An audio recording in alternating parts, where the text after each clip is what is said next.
Hey guys, tonight we're diving into something a little strange. Picture it, 18th century France, the streets brimming with the sounds of conversation, horse-drawn carriages clattering by, and the occasional burst of laughter echoing off the stone buildings. Now, imagine that laughter suddenly stifled, silenced by the law, because in France during this time, too much laughter, yes, laughter, could actually get you into trouble. You probably won't survive this, well, at least not without getting fined a hefty sum for a hearty chuckle or 2.so. Before you get comfortable, take a moment to like the video and subscribe, but only if you genuinely enjoy what I do here. And hey, drop your location and local time in the comments, because I'm curious. Where in the world are you tuning in from? And what time is it there? Is it time to drift off or to wake up for your day? Now, dim the lights, maybe turn on a fan for that soft background hum, and let's ease into tonight's journey together. In the 18th century, France wasn't just home to the Louvre and the Champs-Élysées. It was a place of strict societal rules and oddball regulations. Today, we're taking a look at some of the strangest laws that still leave us scratching our heads, with the first one being public laughter. Now, I know what you're thinking. How could laughter, the very thing that makes life a bit lighter, possibly be illegal? But in France, it was, and I'm not even talking about something like a tragicomic misunderstanding or a royal whim. No, this was actually enforced as a matter of law. Historians still debate whether it was a symbol of social control or just a reaction to the overstimulation of the masses, but it was certainly a thing. In some parts of France, during the 1700s, public laughter was seen as a disturbance, an act of excess that undermined the seriousness of life. In fact, the law prohibited excessively loud laughing in public spaces. Not only could it cause distractions, but some believed it was a sign of poor character. Imagine trying to hold in that chuckle while strolling through the market, hearing a funny joke from a friend. Oh, the fine you'd have to pay if you were caught. In 1723, a law even passed in Paris that restricted how much laughter was considered appropriate in public. No more outbursts, no unrestrained cackles. If you let loose too loudly, it could cost you a fine or worse, a slap on the wrist from the authorities. So, how did this come about? Well, in an era of increasing formality, when the aristocracy set the tone for societal behavior, anything that could disrupt the day's order was seen as a potential threat. And laughter, by nature, is spontaneous. It's messy, it's loud, and it can break the careful facade of sophistication the French were so obsessed with maintaining. The aristocrats, ever vigilant about their status, had no patience for the rougher, more unruly aspects of life, like someone laughing too loudly in public. Of course, this law didn't exactly stop people from laughing. It just made them a little more cautious about when and where they did it. At the same time, it added a strange layer of tension to everyday interactions. Imagine trying to laugh quietly while walking through the streets of Paris, suppressing your joy to avoid being hauled off to the local court. Now, let's consider this from a modern perspective. Can you imagine being told when to laugh and when not to? It's hard to picture, right? But it also speaks to a certain mindset about control, about keeping the mood and tone of society in check. It wasn't just about preventing chaos. It was about maintaining a certain image of order, about making sure everything looked and felt a certain way to the public eye. Today, we still see remnants of this desire for control, although not in such an overtly absurd form.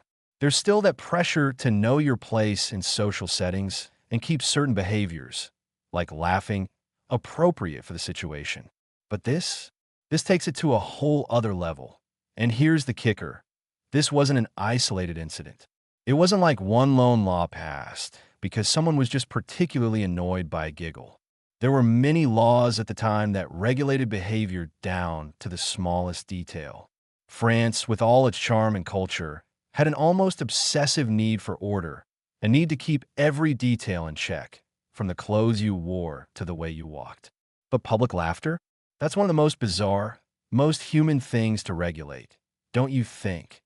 Historians still debate whether the law was an effective form of social control or was simply an odd attempt at curbing the unseemly parts of human nature. Either way, it shows just how seriously the French monarchy took the idea of public behavior. and how much they were willing to go to make sure it aligned with their ideal vision of society. It's hard not to chuckle at the irony of it all, though. Here we are, laughing freely in front of our screens, while back then, that very act might have cost us a small fortune. As we continue our exploration of the strange, oddball laws that once governed 18th century France, let's turn our attention to something even more perplexing: dancing. Yes, you heard that right, dancing. You might think of Parisian ballrooms, where the waltz swept through the room with elegance, or perhaps the exuberant street dancers, free to move to their heart's desire. But back then, in certain parts of France, you couldn't just waltz your way through life. You needed permission. Historians still argue whether these laws were intended to maintain moral order or simply to keep the plebeian class under control. Either way, dancing wasn't something you could just do willy-nilly. Under the rule of King Louis XV, dancing became a strictly regulated activity. You couldn't just throw a party and expect people to break out into a spontaneous dance. Oh no, the authorities had their eyes on you. In 1740, a royal edict was passed which specifically required individuals to seek permission before holding public dances. To put it plainly, you couldn't cha-cha your way through life without a stamp of approval from the government. Imagine you're a French citizen in the 18th century. You've been planning the annual fête, the grand dance of the season, and you've been practicing your moves, your pirouettes and jetés, like crazy for weeks. But then, in the middle of all the excitement, you find out that before you can even step onto the dance floor, you must request permission from the authorities. A dance permit, for crying out loud. Sounds like a nightmare for anyone who loves a good, impromptu jig, right? Why was this such a big deal? Well, the monarchy was big on control, especially when it came to activities that could potentially bring people together in ways they didn't want. These dances weren't just about movement, they were about the social order. During the 18th century, public gatherings, including dances, could spark all sorts of trouble, especially if they weren't strictly monitored. Public dances often turned into hotbeds of political conversation or even rebellion. Imagine a room full of French commoners, dancing together, uniting against the oppressive aristocracy. Terrifying, right? For the French government, this was the kind of gathering they wanted to avoid at all costs. A simple dance could become a political statement, a form of revolt in disguise. Historians still argue whether these dance laws were about controlling people or about trying to keep the aristocracy's social order intact. It was widely believed that an unregulated dance could lead to undisciplined behavior, things like flirtation, excessive merrymaking, and possibly even insurrection. And let's not forget, these dances were often mixed gatherings of men and women, which could cause a great deal of, well, let's just say disruption in the strictly gendered society of the time. Now, I'm not sure if the authorities were truly afraid that the waltz would start a revolution or if they just wanted to keep the masses in check with their well-behaved minuets, but either way, the dance laws were taken seriously. Authorities went so far as to issue fines for people who danced without the necessary permits. And, of course, if you were caught dancing without permission, you could be banned from participating in public events for a while, or even forced to attend a correctional dance class. Imagine that. The thought of being forced to learn how to behave in public as a punishment just for cutting loose on the dance floor sounds like something straight out of a comedy film. One of the quirks of these laws was that they didn't just apply to the common folk. Yes, even the upper classes had to be on their best behavior. Nobles could be just as easily punished for dancing without a permit, which certainly must have caused some eye rolls behind their carefully crafted fans. Still, these dance permits were yet another reminder that in 18th century France, life wasn't just about what you wanted to do, it was about what the government decided was best for you. Interestingly, it wasn't until the late 18th century that these dance regulations began to soften. As the French Revolution loomed closer, the idea of controlling public gatherings became less popular. Revolutionaries and commoners alike began to rebel against the systems that restricted their freedom, and dancing, along with other previously prohibited activities, became a symbol of defiance. It was as if, with every pirouette and leap, people were shaking off the weight of the monarchy's constraints. By the time the revolution was in full swing, dancing was no longer seen as something that needed a permit. It had become an act of rebellion, a way to express freedom, identity, and unity. Still, it's hard to ignore just how bizarre it must have been to live in a time when something as innocent as dancing required paperwork. It's not something we often think about when we imagine the carefree ballrooms of the past, but the reality was far more stifling than most of us would ever want to believe. Imagine walking into a ballroom in Paris in 1740 and being asked to present your dance license before you even stepped foot on the floor. Can you picture it? And yet, in a way, this was a small piece of the very foundation of the French Revolution. It's easy to laugh now, but in those days, a waltz was more than just a dance. It was a matter of control, power, and sometimes rebellion. As we keep unraveling the curious and baffling laws of 18th century France, let's move to a regulation that's both charming and utterly bizarre: the law regarding animals after dark. Now, you might be thinking, what in the world would prompt a law about animals roaming at night? Well, here's the twist. Certain French cities actually had laws that prohibited animals from being outside after dark. Yes, that's right. Pets, livestock, even the occasional horse. None were allowed to roam freely once the sun set. Historians still argue whether this was just a practical matter of public safety or if it had deeper social implications. Regardless of the reasoning, this was a law that you really didn't want to ignore. After hours, the streets of France were no place for a wandering cow or a stray dog. The reasoning behind it might seem simple. Animals could cause chaos in the streets during the night, damage property, or even get into the kind of trouble that could ruin someone's evening. But the law itself was part of a greater trend in France during the 18th century, one where controlling every detail of life, no matter how small, was paramount. Now, imagine this scene. You've just spent a long day working on the farm, and as the sun begins to set, you're eager to head home, relax, and enjoy a peaceful evening with your family. But as you approach the edge of town, you hear a commotion. Somewhere in the distance, a sheep is bleating, and you can just make out the silhouette of a cow slowly meandering its way down the street. You think nothing of it at first. After all, animals roam freely in the countryside all the time. But wait, then you hear a bell. The sound is unmistakable. The town's night patrol, here to ensure that the law is upheld, and those animals are swiftly herded back where they belong. Imagine being the unlucky soul responsible for that wandering livestock. A fine would be coming your way for sure. You might be wondering, why such a strange law? Well, it wasn't just about animals getting into trouble. France, during this period, was a place of evolving societal norms, and many of these laws stem from a desire to regulate even the smallest aspects of life. The monarchy, who is often paranoid about maintaining order, had no patience for the chaos that could result from animals roaming in public spaces. Imagine the havoc a runaway horse could cause on cobblestone streets in the middle of the night, or a group of mischievous pigs snuffling around the marketplaces, trampling over goods left in the open. The animals, though innocent in their intentions, were seen as a potential threat to the careful and controlled society that the aristocracy worked so hard to maintain. But here's where things get interesting. The law didn't just apply to farm animals. It extended to household pets too. Yes, that little dog you've lovingly cared for all day. No nighttime walks for him. Even the beloved cats that prowled the streets of Paris were subject to curfew. And while we might assume that people simply ignored this law, who would notice a cat after dark, it was taken quite seriously. In fact, in some towns, you could be fined for letting your pet wander freely once nightfall hit. Imagine the confusion for a dog who was used to its owner's evening strolls, only to find that the law prohibited such liberties.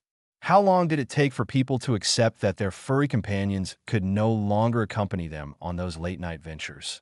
Historians still debate the rationale behind these laws, and some suggest that there was more to it than just the fear of chaos. For one, these curfews may have been a way to ensure that the streets stayed empty after hours, allowing for the full control of law enforcement to monitor any disturbances. And perhaps there was a subtle layer of classism to it. Such curfews were often enforced more strictly in urban areas, where animals weren't as domesticated and were more likely to cause trouble. In rural areas, animals roamed freely with less concern, and the curfew didn't have the same impact. But in the cities, particularly Paris, these laws served as another reminder that everything, right down to your animal's habits, was subject to authority. The funny thing is, there's something almost endearing about these laws when we look at them from a modern perspective.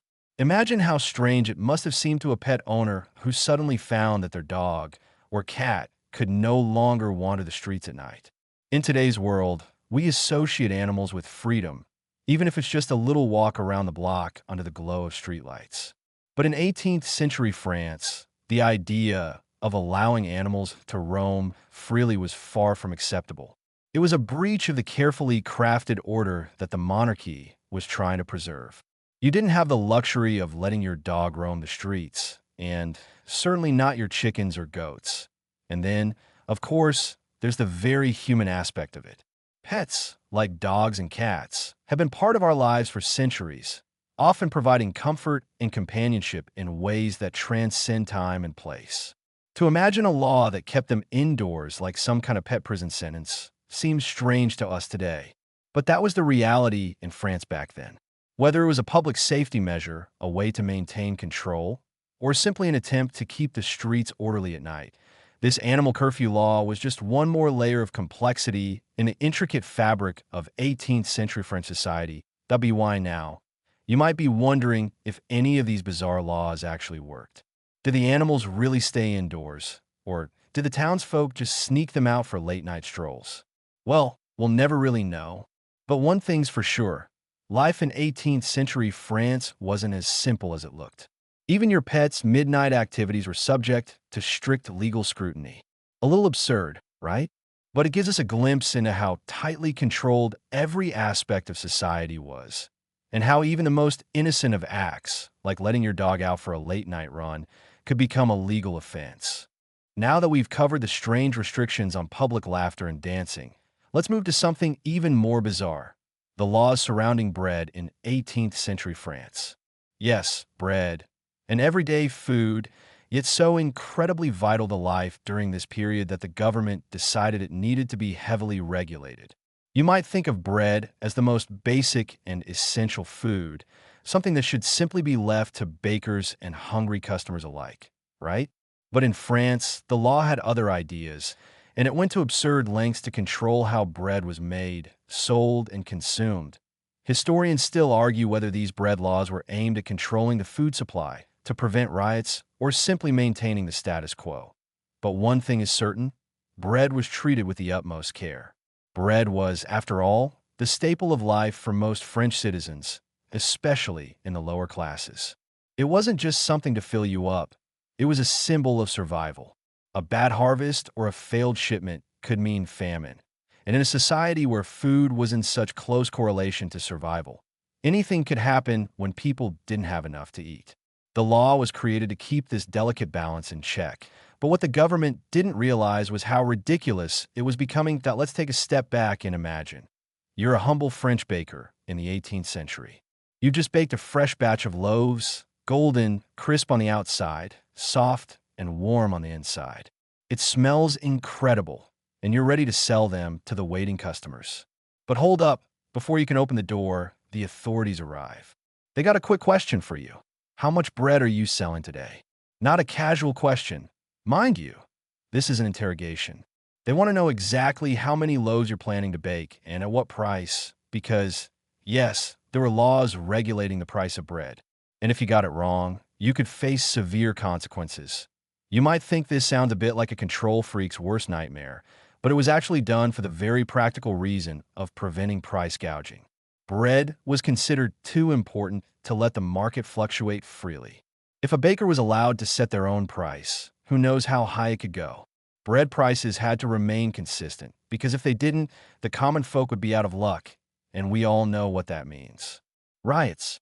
French peasants had a long history of storming the streets when they couldn't get their daily bread, and the monarchy was keen to prevent that from happening at all costs. But the weirdness doesn't stop there.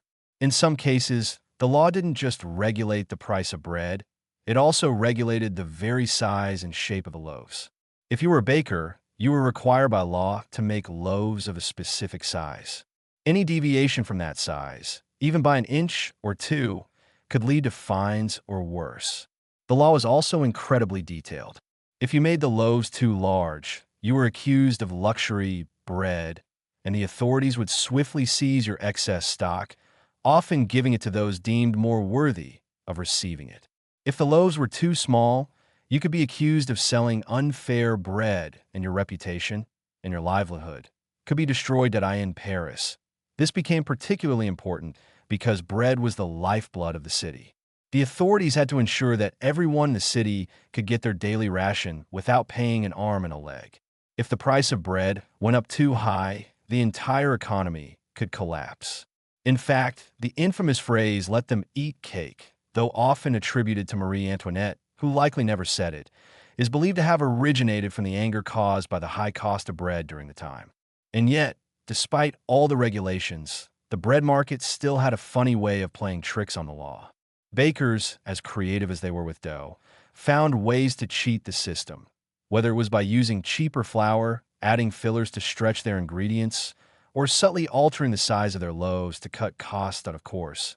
When there were riots over the price of bread, it wasn't just the bakers who were targeted. It was also the government, which faced immense pressure to do something about the situation. But as we've seen time and time again, regulations like these, despite being well-intentioned, often do more harm than good. The more the government tried to control bread, the more it became a symbol of dissatisfaction with the system. As bizarre as it seems today, this level of control over something as simple as bread shows just how intense life was in France at the time. For the monarchy, regulating the basics of life wasn't just a matter of economy. It was a matter of power. Bread wasn't just bread. It was a tool in their game of social order. And when that game got messy, when the loaves got too big or the prices got too high, people started to question the system itself. Put it simply, the bread laws of 18th century France were just another example of how, in a society obsessed with order, even the most basic needs were subject to scrutiny. The simple loaf of bread, something that today we barely give a second thought, was treated with the kind of seriousness reserved for political matters. It's a reminder that, in times of unrest, even the smallest things can spark the biggest changes. Moving on from the realm of bread, let's talk about something a bit more flamboyant: wigs. Yes, wigs. You probably think of the lavish, towering coiffures of the French aristocracy, the kind that weighed more than your average suitcase and required an army of servants to maintain. But the truly bizarre part comes when we explore the regulations surrounding these elaborate wigs. Believe it or not, in 18th century France, there were laws that governed not only who could wear a wig, but what kind of wig they could wear and how it should be worn.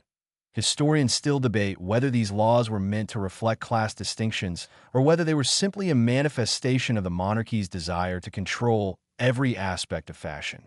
The more we look into it, the more absurd it seems. For instance, under King Louis XV's reign, there were laws that prohibited certain hairstyles for commoners, insisting that only those with noble titles could wear the most extravagant wigs. It wasn't just about the wig itself, but the amount of powdered hair that would accompany it. These laws weren't just about vanity, they were about status. If you wore the wrong wig, you could find yourself on the wrong side of the law. Let's imagine this scenario. You're an ambitious but poor young man living in Paris. You've saved up for months, and you've finally bought a wig, a fine, powdered wig that's as elaborate as it is fashionable. You proudly walk through the streets of the city, feeling like £1,000,000, only to have the town constable stop you and ask for your papers. Yes, your wig is that extravagant. And no, you don't have the right to wear it. You just made a costly mistake that could cost you more than just your reputation. It's a bizarre mix of fashion, faux pas, and legal trouble that we can't quite imagine today. But in 18th century France, if you didn't have the right papers to justify your wig, it could be seized from you. Or worse, you could face punishment. But here's where the story gets even stranger. Wigs were so crucial to one's social standing that they became the focal point of a wider trend that affected daily life. The laws weren't just about keeping the lower classes in check, but they also played a role in enforcing the extravagant tastes of the monarchy. In fact, during the reign of Louis XVI, wigs became so elaborate that they symbolized an almost comical obsession with status. Imagine layers of curls, lace, ribbons, and, oddly enough, small objects like ships or feathers tucked into the wig itself. These decorations were seen as a sign of nobility and wealth. And if you didn't conform to the laws about wig wearing, you could easily find yourself an outcast. But there was a catch. The noble class had a serious problem with lice. So much so that it was almost a running joke in the courts. The wigs they wore were, in fact, often a practical solution to the lice problem, but they were also an aesthetic necessity to maintain status. The irony, of course, is that the more extravagant the wig, the more likely it was that the wearer was hiding a colony of lice underneath all those powdered curls. Historians still argue whether this lice epidemic was truly a health concern or just another bizarre chapter in the larger-than-life narrative of French aristocratic excess. That what's even more interesting is that wigs were such a significant part of the aristocracy's identity that their removal, particularly in public, was seen as an affront to one's dignity. To be seen without a wig was like stripping away one's social armor. In fact, the wig became a symbol of identity and pride, representing not just nobility, but a certain way of life that the commoners could never fully access. It was a game of one-upmanship that involved both style and wealth. The higher the wig, the higher your social rank, or so it was believed, but the legal limitations weren't just aimed at the poor or lower classes. Even members of the aristocracy found themselves subject to these laws if their wigs became too ridiculous. Yes, it was one thing to wear a nice, stately wig, but quite another to wear something that seemed to defy good taste or, worse yet, make you a target for ridicule. The French government wasn't having it. Wigs had to be appropriate, and for those in positions of power, wearing a wig that was deemed too outlandish could lead to social disgrace, or worse, a swift adjustment from the authorities. Historians still argue over the exact role these laws played in social dynamics. Was it merely a way of keeping the lower classes from stepping above their station, or was it an attempt to keep the aristocracy from looking too ridiculous? Either way, it's undeniable that these regulations contributed to an even greater sense of division in French society. If you were a commoner trying to break into the noble ranks, wearing the right wig could be your ticket, or your downfall to SO. Imagine yourself back in Paris, strolling through the streets with your carefully chosen, perfectly fitting wig, only to be stopped by a local official who informs you that it's not quite the right style for your class. Your heart sinks. You've spent your savings on this thing, and now it's all for naught. The concept of personal style, self-expression, and freedom seems light years away. In 18th century France, even your choice of headgear had a deep political meaning, and the wig laws were just another example of how deeply embedded class divisions were in everyday life. In the end, wigs are a quirky and somewhat absurd reflection of the rigid social structures of 18th century France. They weren't just fashion statements. They were tools of power, status, and sometimes even deception. Whether hiding lice or flaunting wealth, they were a symbol of an era when how you looked was often more important than who you were. And no law could ever change the underlying fact that, in the end, wigs were just one of the many ways the French monarchy tried to assert control over the people's every move. Now that we've explored the world of wigs, let's dive into something that may sound less glamorous, but is equally strange: the laws governing public displays of affection, or, more specifically, the lack thereof. In 18th century France, even love, in its most innocent and private forms, was regulated by the state. Sounds odd, right? How could love be something to be policed?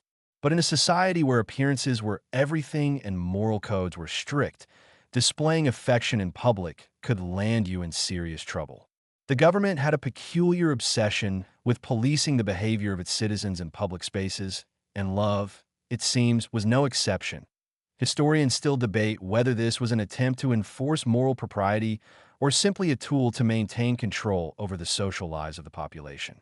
Some argue that these laws were put in place to prevent the disruption of public order, while others suggest that it was more about preserving the sanctity of the family unit and promoting social discipline. Regardless of the reasoning behind it, the restrictions on public displays of affection were incredibly specific and strange. Picture yourself as a young couple, sitting in a public park in Paris, enjoying a quiet moment together. You exchange a gentle kiss, nothing too extreme, just a soft brush of lips. You think nothing of it until, suddenly, a stern-looking officer approaches. You freeze, heart racing. He's about to inform you that such behavior is unlawful. In fact, it's a crime to kiss in public. While this may seem entirely absurd today, it wasn't so long ago that the French government took such matters seriously. The laws were even more restrictive when it came to unmarried couples. If you were caught engaging in any form of public affection, whether a kiss, a hug, or a handhold, you could be fined or even imprisoned. The reasoning behind this law was that public displays of affection were seen as a form of moral decay, a threat to public order. They were thought to be distracting, inappropriate, and likely to lead to even worse behavior, like perhaps illicit sexual activity. And this wasn't just a law limited to one region of France. It was widespread, part of the state's larger attempts to regulate the moral lives of its people. But the truly bizarre part of this law comes in when you consider the punishments. What do you think would happen if you were caught kissing in a public square? Well, it wasn't as simple as a fine or a warning. In some instances, public displays of affection were punished by making the offenders stand in the middle of the square for hours, facing the judgmental gaze of passersby. This type of public humiliation served as a warning to others, ensuring that no one else dared to step out of line. Historians argue about how strictly this law was enforced, whether it was mostly symbolic or actually a major part of everyday life. Some believe it was more about societal pressure than actual legal action, and that only the most overt displays of affection were punished. Yet others suggest that this was an issue that caused a great deal of anxiety among young couples, especially those in more rural or conservative areas, where moral codes were enforced with even greater intensity. There was also an element of hypocrisy involved in these laws. The aristocracy, with all their pomp and privilege, were known to engage in public displays of affection in their private circles. Yet in many cases, they were exempt from the punishments that applied to the general public. This created a strange dynamic where the rich could kiss and embrace freely, while the commoners were expected to maintain decorum at all times. This double standard further widened the gap between the classes, as it created a culture where the privileged could flaunt their love, while the rest had to keep their affections under strict control. What's even more puzzling is that, despite these strict regulations, the laws surrounding public affection didn't seem to stop people from breaking the rules. French society has always had a reputation for its passion and romance. And even in an environment of strict regulations, couples found ways to express their feelings. This cultural dichotomy, where passion was simultaneously stifled by law but celebrated in hidden corners, demonstrates just how complicated the relationships between the state and its citizens could be. But beyond the personal dramas of couples, these laws were part of a larger attempt by the monarchy to maintain order in society. The French Revolution was, after all, just around the corner, and unrest was brewing in the streets. So, it's not hard to imagine that the monarchy might have viewed public affection as a symbol of the growing divide between the people and the ruling classes. As strange as it seems, perhaps these laws were an early attempt to clamp down on any perceived public disorder, no matter how innocent it might appear. In the end, the laws regulating public affection were just another bizarre facet of French life in the 18th century. They weren't about the actual act of love. They were about control. The state wanted to ensure that public morality remained proper, even if that meant forcing people to hide their feelings and interactions behind closed doors. And though these laws seem strange from a modern perspective, they serve as a reminder of how a government's obsession with propriety and order can seep into the most intimate corners of people's lives. As we move forward, let's take a closer look at something that was much more than just a quirky regulation. It was an outright crime that could land you in hot water: insulting the king. Sounds serious, doesn't it? Well, it was. And in 18th century France, the punishment for insulting the monarch could be as swift as it was severe. This wasn't just about calling the king names or poking fun at his royal mannerisms. It was about questioning the very foundation of the monarchy itself. To insult the king was to threaten the very fabric of French society, and the law was there to ensure that such threats were swiftly and effectively squashed. Historians still argue whether the law was truly meant to protect the dignity of the monarch, or if it was just a convenient tool for silencing dissent and suppressing any form of rebellion. Regardless of the reasoning, one thing is clear. The French monarchy took these insults seriously. The laws surrounding lèse-majesté, the offense of insulting or defaming the king, were often enforced with an iron fist. It was seen as a direct assault on the sovereignty of the king, which, in the minds of the ruling class, was sacred. Now, imagine yourself living in France during the reign of Louis XVI. You're sitting at a tavern, casually chatting with your friends about the latest gossip in Paris. The conversation shifts, and before you know it, you've made a joke about the king's extravagant spending habits or his lack of common sense. The room falls silent. A cold chill settles over the group. Did you just say something that could get you thrown into the Bastille? You weren't even thinking, just a casual quip. But in 18th century France, such comments could be construed as a direct attack on the monarchy. And that's not something to take lightly. In practice, the law was often abused, with people using it to settle personal scores or eliminate political rivals. If you wanted to get rid of someone, it was often easier to accuse them of lèse-majesté than to actually prove any serious crime. This law created an atmosphere of fear and suspicion, where anyone could be accused of insulting the king for something as simple as a joke. In fact, many of the accusations were frivolous, based on hearsay, rumors, or misunderstandings, but they still carried the weight of serious punishment. The penalties for lèse-majesté were severe. In some cases, it was as drastic as execution. Yes, you could lose your life for a careless remark. But even if you weren't executed, you could be imprisoned for years, your property seized, and your reputation destroyed. Public execution, particularly through beheading, was often the punishment for those found guilty of insulting the king. This wasn't just a matter of the law taking its course. It was about sending a clear message to the public that such behavior would not be tolerated. But it's not just about the death penalty. The punishment for lèse-majesté could also involve branding, literally marking the body as a criminal. Those convicted might be branded with a mark on their face or their hand, forever signifying them as someone who had dared to insult the monarchy. Imagine that. For the rest of your life, everyone who saw you would know that you'd crossed the line in a way that could never be erased. That what's even more absurd is that the law often applied to things that would seem completely innocent today. For instance, one famous case involved a man who was accused of insulting the king after making a joke about Louis XVI's personal hygiene. To us, it might sound like the kind of offhand remark that gets chuckles around a dinner table, but in 18th century France, it was grounds for imprisonment or worse. And if you were caught repeating such a remark in public, that could be considered an act of rebellion. So, every time you cracked a joke or made a passing comment about the king, you were risking your life. This law had a chilling effect on political discourse. While we may think of the French Revolution as the moment when the monarchy was overthrown, it wasn't just about the great storming of Bastille or the rise of revolutionary figures like Robespierre. It was also the product of years of simmering frustration with a system that allowed the king to remain untouchable, while ordinary citizens had to watch their words and actions at all times. The very law that was meant to protect the monarchy ended up becoming a symbol of its fragility. By the time the revolution rolled around, the resentment that had been building for years was reaching a boiling point. People were tired of living in constant fear of making a simple mistake or a sarcastic remark that could lead to arrest.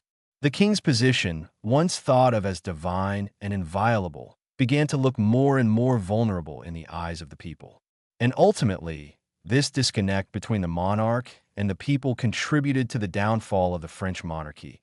But even during the reign of Louis XVI, the law was absurdly convoluted. Imagine being in a situation where your entire fate hinged on something as arbitrary as the tone of your voice or the way a joke was interpreted. It's easy to see why, over time, people would grow increasingly resentful of such a draconian law. What's the point of having a king who can't be laughed at, criticized, or even questioned? The French monarchy's obsession with protecting the king's image may have been one of its ultimate downfalls. In the end, The law of lèse-majesté reminds us just how deeply ingrained control and fear were in French society during the 18th century. While we may think of the period as one of opulent luxury, it was also a time of tension and repression.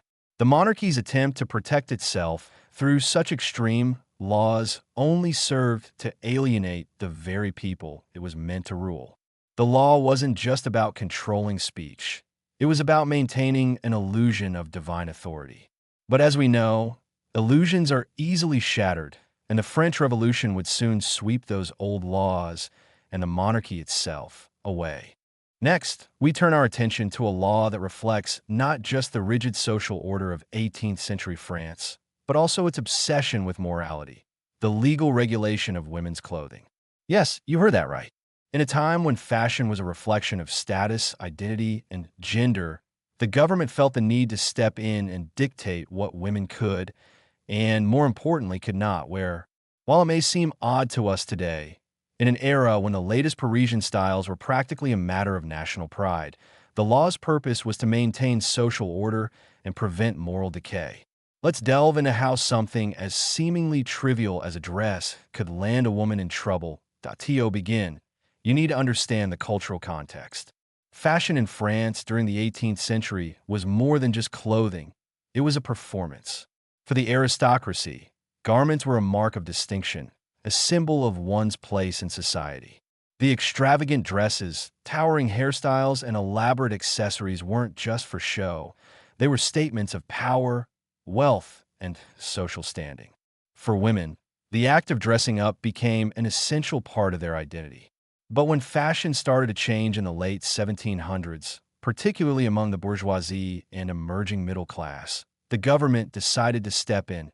Historians still debate whether the legal regulation of women's attire was a genuine attempt to curb moral behavior or simply a way for the state to maintain control over the population's appearance. Some argue that these laws were designed to stop women from dressing too provocatively, while others suggest that they were a response to the growing influence of the feminist movement and its calls for women's rights.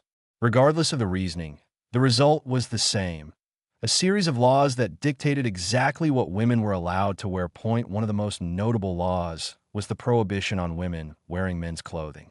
While today, cross-dressing might be seen as a form of personal expression or fashion, in 18th century France, it was a serious offense. The law was designed to maintain the strict gender roles of the time, which demanded that men and women adhere to their assigned fashions and identities. A woman wearing trousers, a coat, or any other traditionally male clothing wasn't just making a fashion statement. She was defying the natural order of things. But this law went beyond the realm of fashion. It was tied to the deeply ingrained social norms that governed nearly every aspect of daily life in 18th century France. Women, for instance, were expected to wear dresses and skirts, and anything that strayed from this norm was viewed as not only a fashion violation, but also a challenge to the very foundation of society. In a world where gender roles were strictly enforced, a woman in a man's outfit wasn't just breaking fashion rules. She was stepping into dangerous territory. Imagine the scene. You're a woman in Paris, perhaps a widow or a revolutionary sympathizer, and you decide to wear a pair of trousers to go about your daily business. You're confident in your outfit, believing it to be practical, even empowering. But as you walk through the streets, you suddenly feel eyes on you. Disapproving stares from passers-by, the whispers of scandal growing louder.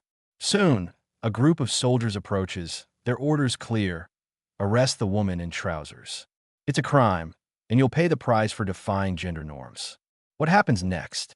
Perhaps you're thrown into jail or forced to stand trial, where the punishment could range from a fine to imprisonment. This law wasn't just about preventing women from dressing like men. It was also an attempt to restrict their mobility. By preventing women from wearing clothes that were deemed practical for work or travel, the law ensured that women remained in their place, at home, under the care of their husbands or male relatives. It was another way the state controlled women's independence and kept them confined to a domestic sphere.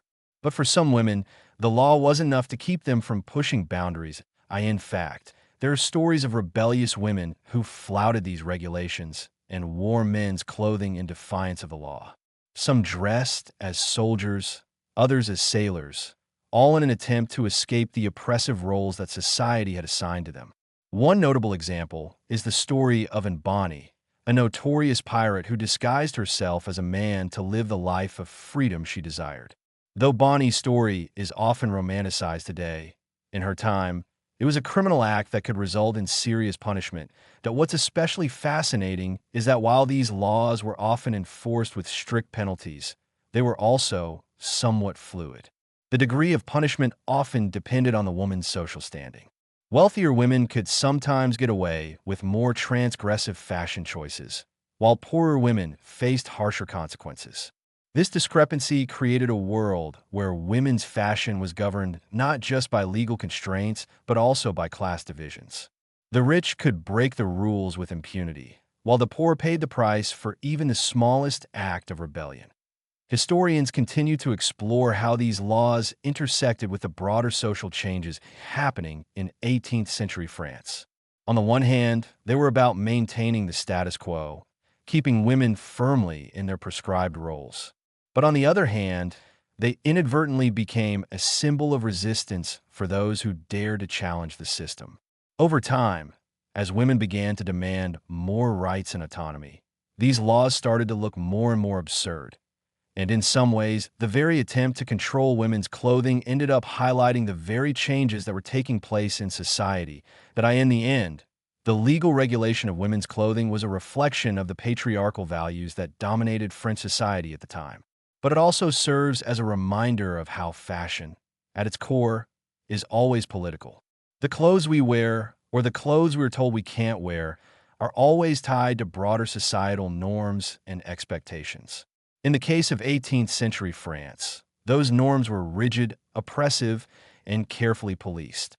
But like all systems of control, they were ultimately unsustainable.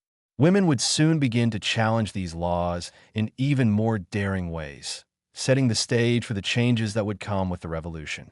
Now, let's move from fashion and gender restrictions to another quirk in 18th century French law, which may sound a little more bizarre, but also quite telling of the times. The regulation of how and where people could eat. Yes, you heard that right. In France, the government took a particular interest in the dining habits of its citizens, and in certain instances, they even dictated where and what people could consume, particularly during specific times of the day. You may wonder why this would even be necessary, but in a society as tightly bound by class, ritual, and hierarchy as France during the Enlightenment, dining was not simply a matter of nourishment. It was a social act, an expression of wealth, power, and moral propriety. In particular, the law took issue with one of the most central aspects of French life, the banquet, and the lavish feasts that the upper echelons of society enjoyed. As food became an increasingly important symbol of status, the aristocracy and bourgeoisie competed to outdo one another with extravagant displays of opulence. It was in this context that the French government found a problem. The emerging consumption of excessive amounts of food and drink was seen as immoral and wasteful. The public found itself both fascinated and repulsed by the sight of the wealthy consuming outrageous quantities of delicacies. And so, it became necessary to regulate this excessive behavior. Historians still argue over whether these laws were intended as moral reforms to curb the decadence of the nobility, or whether they were simply another way for the monarchy to maintain control over the rapidly shifting social structure. What's clear, however, is that these laws reflected a growing concern about the imbalance between the rich and poor and the image of excess that the French elite presented. It wasn't just about food, it was about image. And in an age when a single lavish feast could define one's social standing, the French monarchy was keen to manage those images, even if that meant imposing peculiar regulations. One of the most notorious of these laws was the regulation of meal times. It was believed that certain meals should only be eaten at specific times during the day, and the regulation of these meals had moral implications. The government issued proclamations against eating too lavishly or indulgently during certain hours. This was particularly enforced among the nobility, who were often prone to indulging in midday feasts. You might picture the spectacle: An opulent table laden with roast meats, fine wines, and cheeses, all being consumed at a time when the general public was expected to be working hard. To some, this seemed wasteful and morally wrong, even scandalous at the same time. These regulations didn't stop the wealthy from indulging in their extravagant feasts. They just made them more secretive. To avoid public scrutiny and possible punishment, wealthy families would often hold their lavish meals behind closed doors, even more exclusive and secret than before. This created a kind of shadow dining culture, where the rich were still able to flaunt their abundance, but with a layer of secrecy. The problem was, in such a tightly regulated society, it was hard to keep such affairs hidden for long. Word spread, and whispers about underground feasts and illicit banquets grew. The law also tried to manage food waste, another issue of concern at a time when famine and poverty were widespread. It wasn't uncommon for the aristocracy to toss out uneaten food after a grand banquet, contributing to the excess and extravagance that was so deeply frowned upon. As a result, laws were put in place to curb these indulgences. In some cases, large quantities of food were required to be donated to the poor, though it's safe to say that compliance with these laws wasn't always fully embraced by the upper classes. But even if food was technically donated, there was often little genuine concern for those receiving it, more of a just get rid of it approach, which did little to address the broader issue of poverty. The irony here is palpable. The French, known for their gastronomy, seemed to be grappling with the fact that their love of food was both a marker of their prosperity and a glaring reminder of their inequality. It's almost as if the laws were trying to manage not just food consumption, but a growing sense of shame in the presence of widespread suffering. And in the same breath, they highlighted the absurdity of a system where so many went hungry while so few overindulged. The law may have tried to rein in excess, but it certainly didn't stop the rich from finding clever ways around it. One particularly amusing aspect of these food regulations was the midnight banquets, as they were sometimes called. This was when the wealthy would sneak in their elaborate meals after hours, creating a kind of nocturnal rebellion against the government's attempts to curb their opulence. Picture it, a lavish table set in the dead of night, with laughter and conversation ringing through the halls, as the finest wines were poured and delicate pastries passed around. Meanwhile, outside, the workers were snoring in their humble beds, unaware of the midnight feasts that were taking place just beneath their noses. This late-night dining culture would continue to thrive, despite all attempts to stop it, symbolizing the enduring divide between the aristocracy and the working class. It's hard not to think that these laws were emblematic of a larger problem within French society. They were a failed attempt to regulate human desires and ensure that the nobility behaved in a way that was considered appropriate. But they only served to reinforce the very problems they sought to address.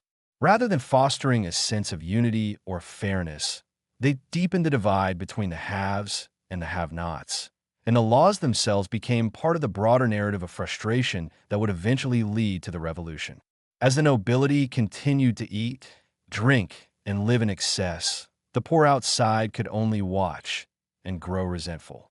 Let's shift our focus now from food to something equally essential to 18th century life: taxes.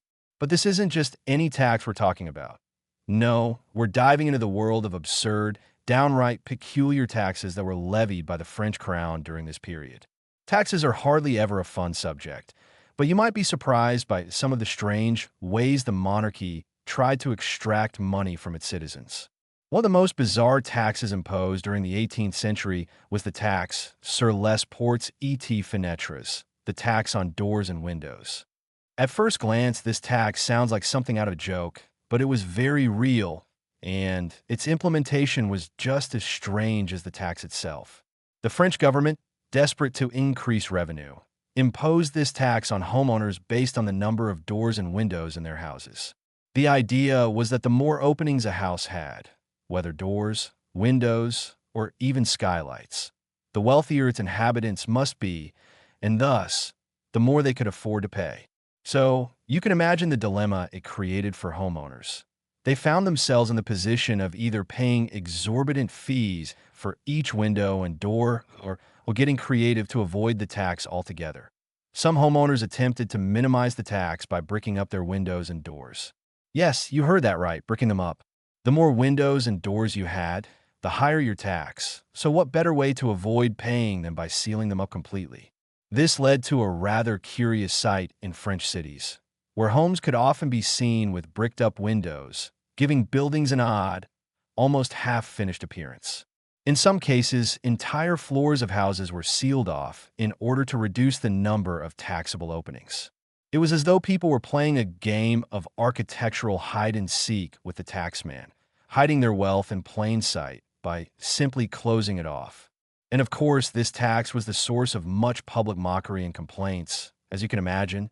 But, of course, this wasn't the only bizarre tax. Another one that stands out is the taxe sur les chiens, the dog tax.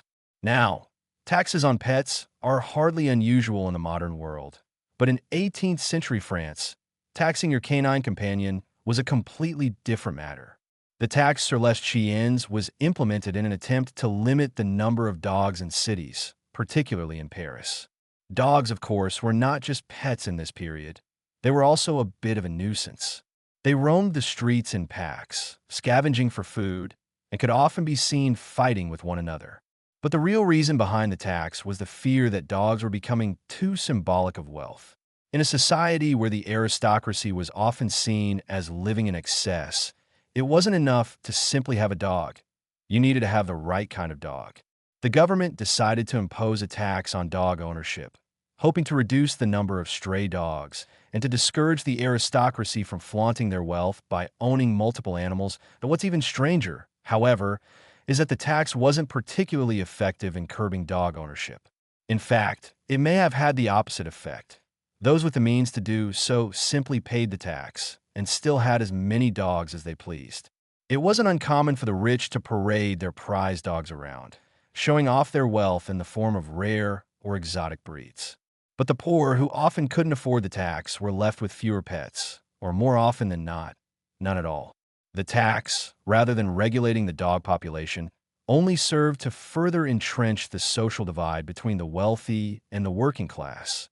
And let's not forget about the taxe sur le sel, the salt tax.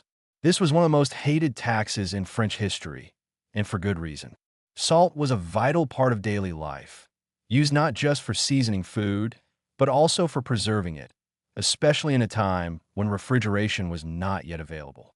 Salt was essential for survival, and yet the French crown decided to impose a heavy tax on it. This tax was not just a nuisance. It was a burden on the common people who had little to no access to the salt that was necessary for both cooking and preservation. The salt tax became so unpopular that it sparked widespread protests and unrest, particularly in the regions where people relied on it most. The tax, which had been in place for centuries, was one of the key grievances that led to the French Revolution.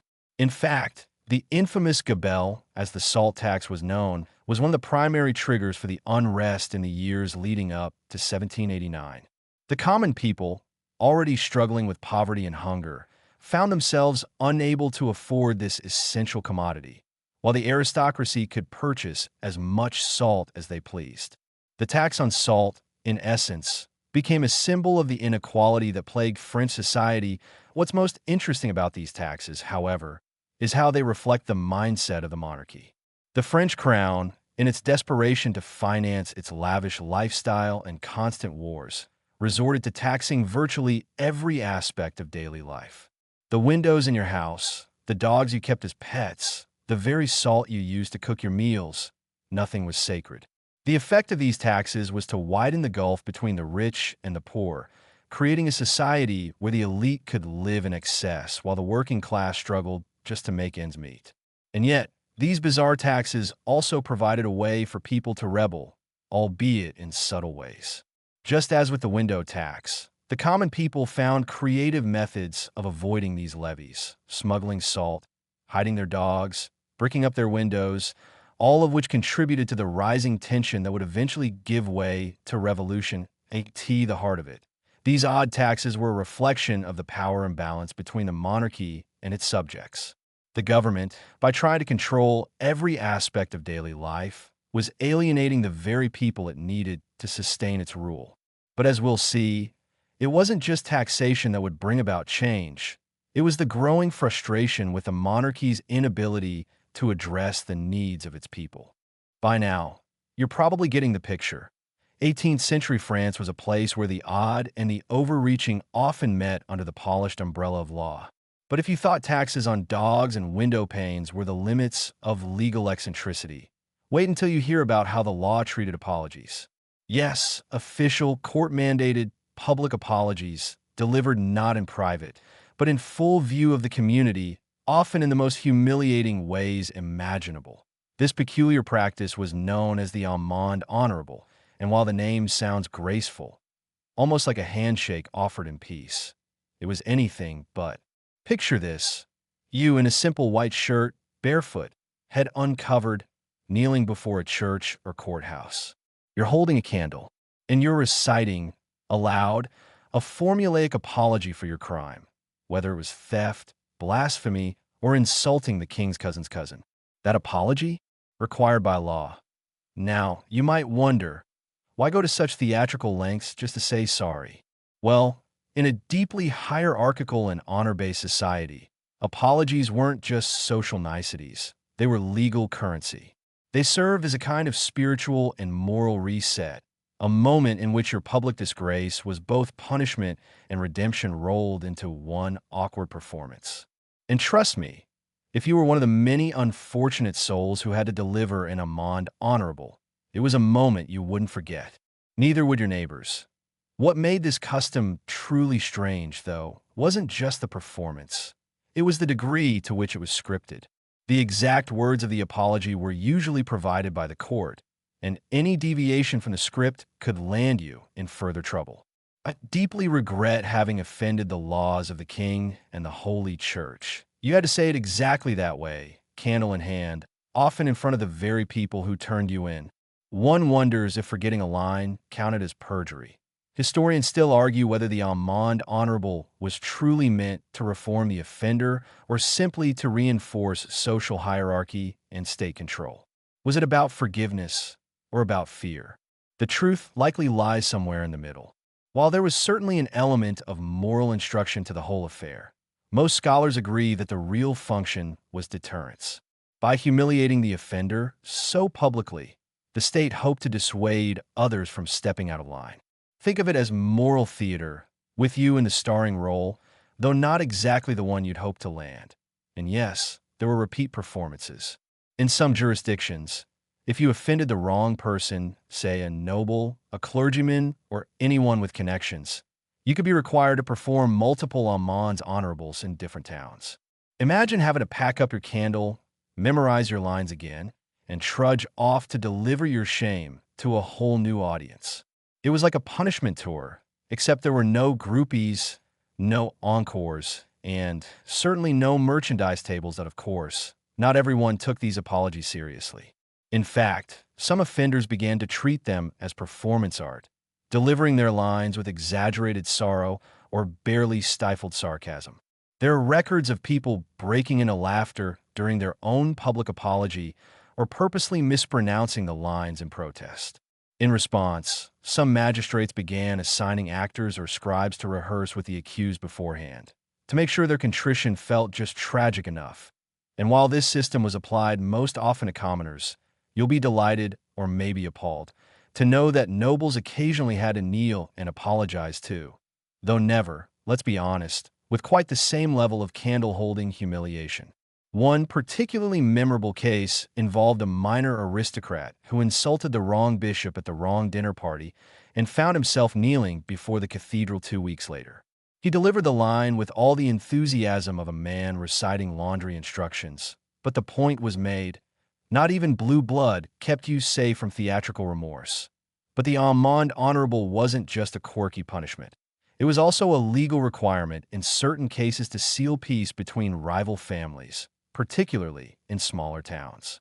If you had offended your neighbor and things got heated enough, the court might sentence you to apologize in front of the whole town square, just to calm tensions. Sometimes the wrong party would even be offered the chance to watch from a privileged seat, just to really savor the moment. It sounds petty, but in communities where honor was everything, this was a powerful form of closure. The church loved this stuff, by the way. Public apologies dovetailed perfectly with their ideas about penance and spiritual cleansing. Priests were often involved in overseeing the ritual, ensuring that the offender looked properly contrite and didn't try to sneak in a wink or smirk. It was part civic duty, part public shamefest, and entirely in line with the idea that sin should be washed away in full view of your fellow, as strange as this all may sound. It's worth remembering that today's legal apologies, press conferences, courtroom statements, carefully worded PR campaigns are not so different. We may not kneel with candles anymore, but the principle remains. If you break the rules, you must perform your remorse. And let's be honest, some modern apologies, with their awkward body language and scripted phrases, feel just as theatrical as anything dreamed up in 18th century France. Still, there's something deeply human about this legal tradition. For all its strangeness, the Amende Honorable speaks to a very real truth, that shame, community, and forgiveness are closely intertwined. And maybe, just maybe, there's a part of you that would rather do the candle holding than post an apology video with a shaky camera and too many jump cuts. But don't get too cozy just yet. The next bizarre law we'll visit involves hair, wigs, and a very serious question of ownership. So, you've apologized in public, candle in hand, and barely survived the humiliation. But what if your shame wasn't displayed through words, but through your head? More specifically, your hair. Because in 18th century France, even your hairstyle could land you in hot legal water. Yes, welcome to the era of powdered wigs, secret hair laws, and one of the oddest courtroom debates in fashion history. Who legally owned your wig? Now, if you're imagining those towering, snow-white hairpieces perched like frosted cakes on people's heads, you're spot on. Wigs were more than fashion, they were statements. Class markers, power props, and at times, community fire hazards. Seriously, they were flammable. But aside from being itchy status symbols, wigs became a surprisingly frequent subject in court records. Why? Because the value of a wig rivaled that of livestock, and if someone stole one, well, it wasn't just petty theft. It was practically grand larceny. Oh, here's the weird part. In some regions of France during this time, wigs weren't considered part of your person. That is to say, if you were wearing it and someone yanked it off and ran into the night, wig flapping behind them like a confused seagull, it wasn't technically an assault. Just theft, but only if they grabbed the wig. If they pulled your actual hair, different crime altogether. Legal scholars debated this absurd distinction with a straight face, often using terms like portative, portable property, to describe these detachable crowns. This led to court cases that hinged entirely on whether the wig was affixed with combs, glue, or pins. Because if it was pinned tight enough, some judges argued it was basically part of your body. Pulling it would be like tearing off a fingernail. Painful, personal, assault. But if it was loosely set, fluffed on for the evening like a hat, then tough luck, monsieur. Just property. Recoverable, yes, but not criminal in the same way. This legal gray area opened up endless possibilities for lawyers and thieves alike. One famous case from the late 1700s involved a disgruntled apprentice who, after being dismissed without pay, stormed into a crowded Parisian cafe, snatched his master's expensive wig from his powdered dome, and bolted into the night. The court spent 3 sessions debating whether the act constituted an attack or simply unauthorized transfer of property. Imagine sitting in that courtroom, listening to powdered men argue over whether a sweaty wig was sacred bodily territory. The apprentice was eventually fined but not imprisoned because, as the ruling stated, the wig was worn, not bound. Historians still argue whether these cases were really about wigs or about the larger question of dignity. After all, your wig wasn't just hair. It was social armor. Wearing a good one meant you belonged. And losing it in public? Instant humiliation. Think of it like your 18th century LinkedIn profile getting ripped off your head. Poof, gone. Suddenly you're just a guy with thinning hair and no prospects. And the laws didn't stop at theft. There were sumptuary regulations, yes, literal laws, on who could wear certain kinds of wigs.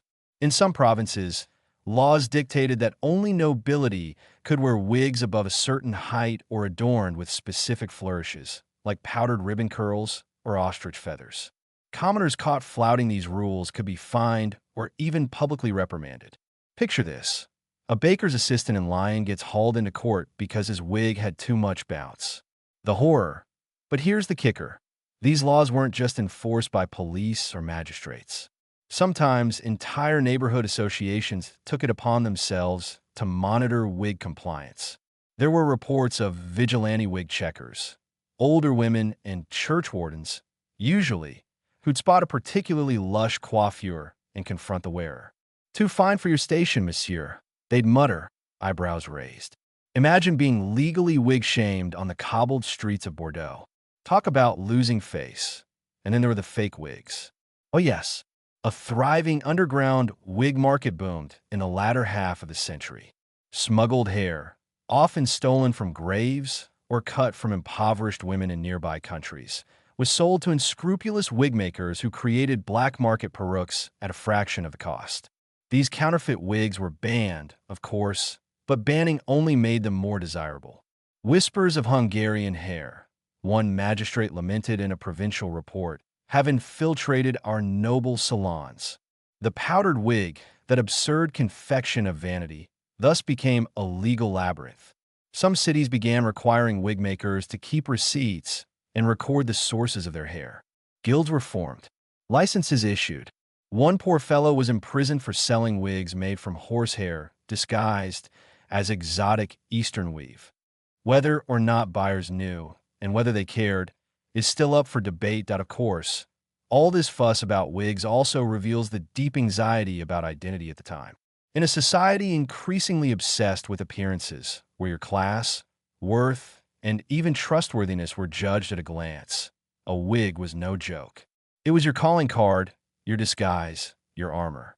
And anything that threatened it, be it a street thief, a wig-snatching prankster, or a meddling inspector, was treated as a menace. By the late 1780s, though, the wig's golden age was beginning to crumble, literally and symbolically. The revolution was stirring. People were growing tired of artificiality. The powdered elite began to look ridiculous rather than respectable. There's even record of one revolutionary pamphlet that mocked aristocrats as walking mannequins of hair and lies. Ouch! Slowly, wigs were traded for more natural hairstyles. And with them, all the laws, courts, and drama surrounding them began to fade. But during their reign, wigs ruled more than heads. They occupied courts, dictated fashion, and shaped some of the weirdest laws France ever passed. So next time you see an old painting and chuckle at the sky-high wig perched atop some noble's head, remember, beneath that tower of curls was a legal headache that few dare to mess with. Now, let's slip off the powder dome and slide into something even stranger, the laws that governed who could sing and when. By now you've had your wig snatched and your pride handed to you in candlelit public apologies. So what's left? Well, what if I told you that even singing, yes, humming a tune or belting out a ballad, could land you in legal trouble in 18th century France? Welcome to the curious case of regulated melodies and forbidden voices, where laws try to control not just what people did, but what they sounded like. That it might sound charming at first. The image of bustling market squares filled with street musicians and merry choruses. But behind the scenes, music was a deeply controlled space. Entire laws existed around who could sing, when they could sing, and what they were allowed to sing about. And if you stepped outside the approved parameters, well, you risked anything from fines to being forcibly silenced. Literally, you see, song was power. Lyrics traveled faster than pamphlets. A catchy chorus could mock a bishop, question a noble's lineage, or spread gossip about royal affairs before breakfast was even digested. And so, the French authorities, never known for their love of a good joke at their expense, decided to make singing a legally bounded activity. You could sing this kind of song in this part of town, but only during daylight hours. And only if your lyrics didn't imply that the king had questionable taste in hats.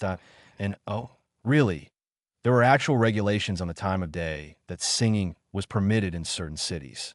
In towns like Rouen and Dijon, public ordinances banned spontaneous singing or musical declamation after sundown. Why? Ostensibly, it was about preserving peace and dignity. But in reality, these laws were often enforced selectively, mostly when the lyrics veered too close to political satire. Singing a lullaby? Probably fine. Singing a parody of the king's last speech? Prepare to be questioned. One court case from 1767 involved a traveling shoemaker who composed a cheeky tune comparing local tax collectors to snails with powdered wigs. Catchy, right? Too catchy. In fact, because the next morning, half the village was singing it. The authorities arrested the man and charged him under a law forbidding unauthorized lyrical compositions of political nature. His defense? It rhymed. He was fined 12 livres and ordered to cease and silence all melody making for the season. An official musical timeout. Historians still argue whether these singing laws were really about keeping the peace or if they were another layer in a broader censorship regime. Some say the laws reflected anxieties about crowd control and revolutionary messaging. Others believe it was more about class. Only certain voices were allowed to be heard. Either way, the result was the same. Spontaneous joy, when expressed in song, was something to be closely monitored. That it wasn't just what you sang either, it was who you were. Women, in particular, were often targeted by these laws. In some parishes, unmarried women could be fined for singing ballads in public spaces, especially if the songs referenced romance or independence. The implication? That a woman's voice, raised in melody, could stir up inappropriate feelings, or worse, inspire resistance. A singing woman wasn't just entertainment. She was a threat. There's even record of one barmaid in Marseille who was summoned before a local magistrate for singing tavern ballads of indecent optimism. Her crime? A slightly bawdy sea shanty about a fisherman who preferred oysters to marriage. Her punishment? Public reprimand and a temporary ban from serving wine, lest she inspire further merriment. Because nothing, apparently, was more dangerous than joy mixed with rhythm. Of course, these musical rules didn't apply equally to everyone.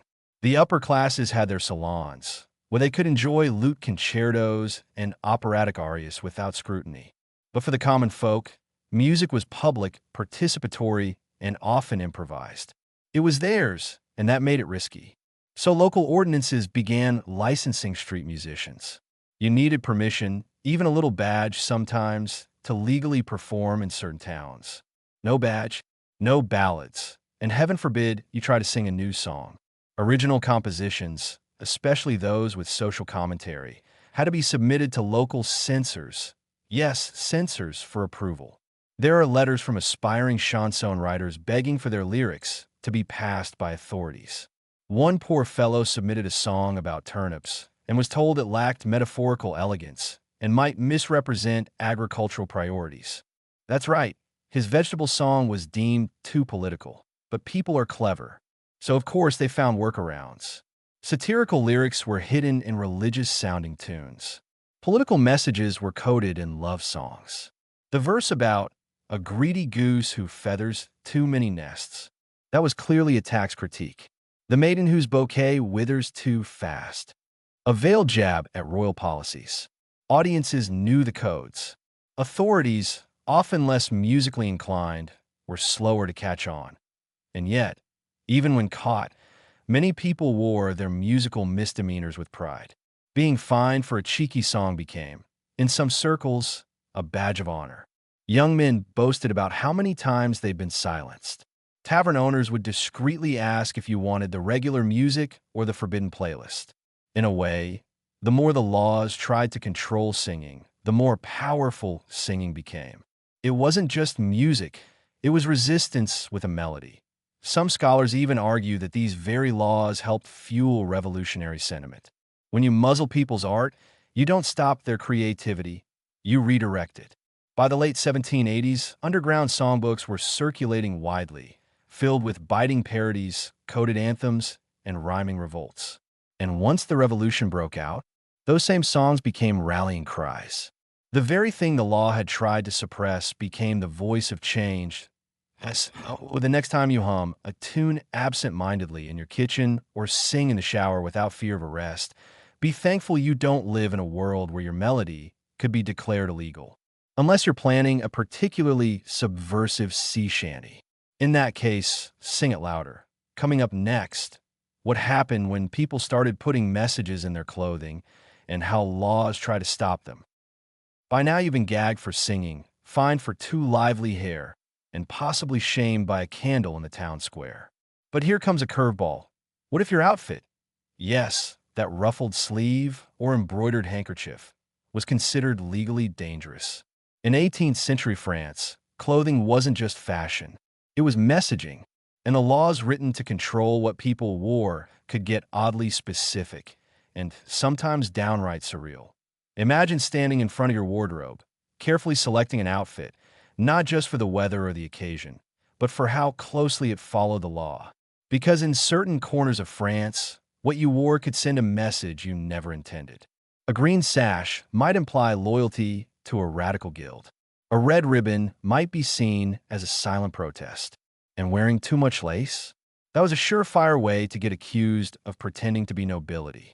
Clothes had implications, and the authorities were watching. These weren't your standard sumptuary laws, the kind that try to keep commoners from dressing above their station, although those certainly existed too. No, we're talking about a more covert layer of control. Laws that tried to police the hidden messages woven into clothing, both literally and symbolically. Embroidered initials, forbidden colors, specific weaves. Each became grounds for suspicion, especially in the years leading up to the revolution. That let's start with a strange favorite. The illegal scarf knot. Yes, that's real. In Paris, some municipal laws briefly forbade tying scarves in a specific diagonal fold that had become associated with a secret society known for mocking the king. It seems absurd, an entire ordinance just to outlaw a type of knot, but magistrates feared that such seemingly innocent symbols could rally dissenters.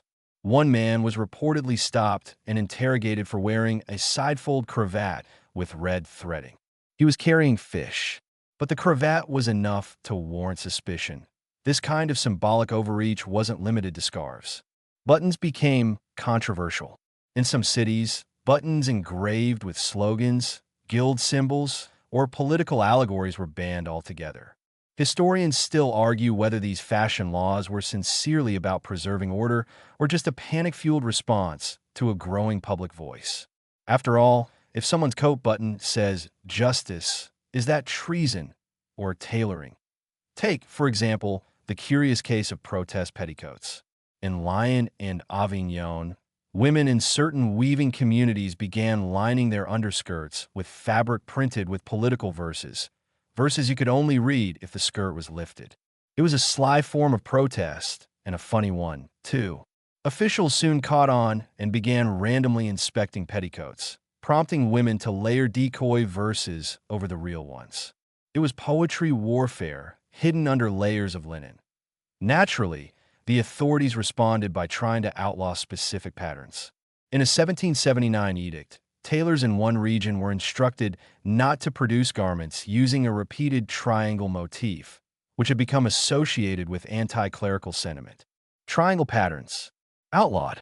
You can almost hear the poor seamstress sighing as she unpicks another row of stitching. And of course, no conversation about these laws would be complete without mentioning shoes. In one coastal province, wooden clogs, sabots, became a symbol of solidarity among discontented workers. When worn with mismatched laces or notched heels, they signaled support for local labor uprisings. Soon, the authorities weren't just regulating footwear, they were inspecting it. There were reports of soldiers stopping citizens to examine their shoes, measuring heel grooves like detectives. One man was fined because his boots creaked with intentional rhythm. We're not making this up. What makes all this even more ridiculous, and somehow wonderful, is that the people found endless, cheeky ways to comply while still subverting the rules. Hats became coded. Women would tie hair ribbons in certain directions to indicate their opinion on local taxes. Men stitched tiny symbols into the lining of their coats, messages that were only revealed if they opened them dramatically, which they often did just to make a point. The laws kept coming, and the people just got more creative.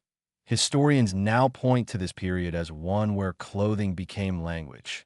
There was an entire cultural dialect being stitched, buttoned, hemmed, and folded into everyday wear.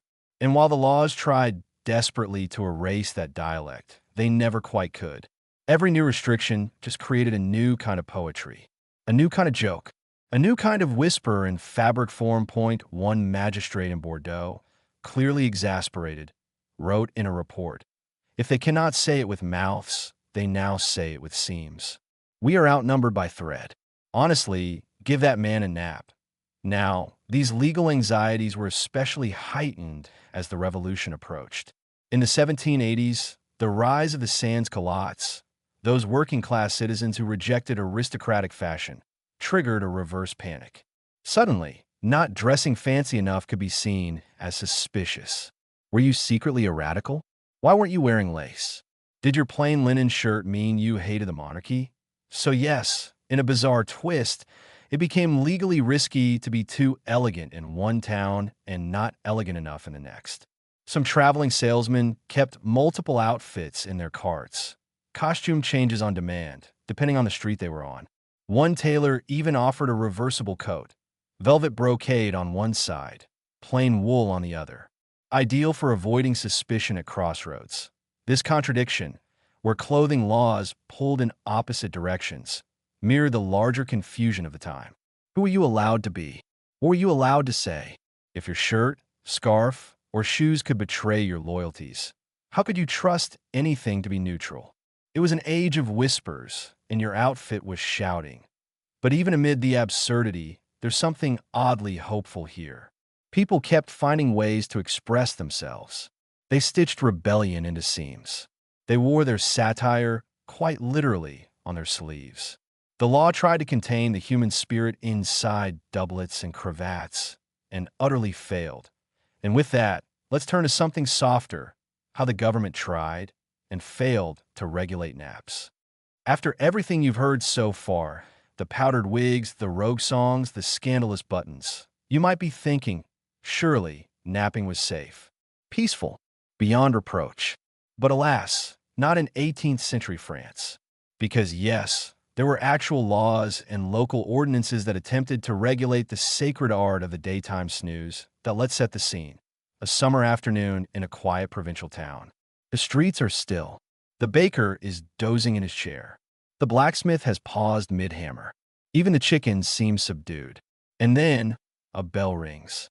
A parish official is making rounds to ensure no one is negligently reclined in civic corridors. That's right, depending on where and how you napped, you might be breaking the law. You see, napping wasn't inherently criminal. But like everything else in this era, it depended on context. In some towns, midday rest was officially encouraged for workers, on the condition that it happened indoors.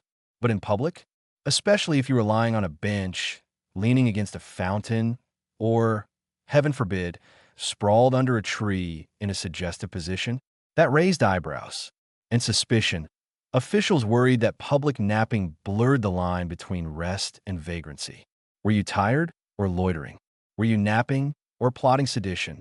In certain cities, especially ones with recent unrest, anyone caught sleeping in public spaces could be fined under ordinances meant to discourage languid civic presence. Paris, Lyon, and Tours all had versions of these laws on the books at different points during the 1700s. One man in Bordeaux was famously fined for napping near a public well. His crime? Encouraging disorder by example of horizontal repose. Another woman was warned for public reclining while hatless, which, while possibly a fashion faux pas, hardly seems riotous. But as the thinking went, if people saw one person sleeping peacefully in a communal space, they might think peace was allowed. And in times of political tension, that simply wouldn't do. Own nap zones were designated. Yes, that's right. Some towns actually assigned zones where people were permitted to nap. Often they were cramped, uncomfortable spaces like the corner of a livestock market or behind a tannery. Rest, it seemed, was only respectable if it smelled faintly of manure. Historians still argue whether these nap restrictions were truly about safety and public order or just another way of controlling poor and working-class citizens. The elite, after all, could snooze in salons or private gardens without anyone batting a powdered eyelash. But a laborer leaning back under a tree after hauling barrels all morning? That raised questions. The irony, of course, is that French culture also valued the sieste, especially in southern regions. Letters from the time show aristocrats praising the benefits of a midday rest. Philosophers extolled the virtues of a well-timed doze. And yet, for common folk, the message was clear: nap at your peril. Things got even stranger in the late 1770s when nap supervision was introduced in a few experimental parishes. Local officials were tasked with patrolling designated resting hours to make sure no one overindulged in napping. One record shows a merchant being reprimanded for sleeping longer than the approved 30 minutes. His defense? He dreamed he was still awake. Truly an innovator. Some towns even required permits for extended public rest. Think of it like a nap license. You could apply for it if you were elderly, injured, or a recent parent. But you had to carry the paper on your person, leading to absurd scenes of dozing men being gently poked awake by constables asking, "Permit, please?" As always, people found ways around it. Nap hats with false eyes stitched onto them. Books propped open to imply alertness. One resourceful butcher invented a reclining stool that appeared upright when viewed from the side. Because if history has taught us anything, it's that the human urge to nap cannot be regulated. And yet, underneath all the silliness, these laws speak to something deeper. In an era obsessed with order, appearance, and authority, even sleep was politicized. Rest wasn't a right. It was a privilege, carefully monitored, unequally applied, and always under suspicion. Your eyelids drooping? Better have a good reason. Eventually, these laws faded as the revolution shifted the public mood, and people began reclaiming rest as something radical. Napping, like song or satire, became a tiny act of rebellion. A way to say, I exist, I breathe, I am human, even if that breath came with a snore. And now, as we drift toward the end of our tale, maybe take comfort in the fact that you live in a time and place where no one's checking your sleep permit or measuring the angle of your repose. You're safe. You're still. And unlike those poor 18th century dreamers, no one's about to fine you for relaxing just a little too well.